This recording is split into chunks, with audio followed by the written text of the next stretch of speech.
Hey everybody, this is a real quick video in case you have a Spin Master Novie Robot and you need to replace the batteries on it. Now you might want to replace this because you know you need to replace them, or it might not be working or something and you're trying to figure out what's going on. Just replacing the batteries is just a good first step. It could very well be dead batteries and it's super easy.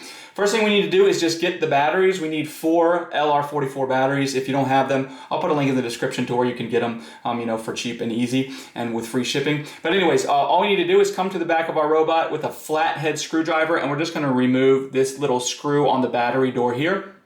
Unscrew it. This will pop the door off. And then we're just going to pull out our 4 old LR44s if they're in there, or maybe we're putting these in for the first time. And then we're just going to put our new ones in with the flat side down, which is the plus side, flat side down, stack them, flat side down, flat side down, flat side down, those 4. And then just go in reverse order, put this door back on, tighten the screws back down.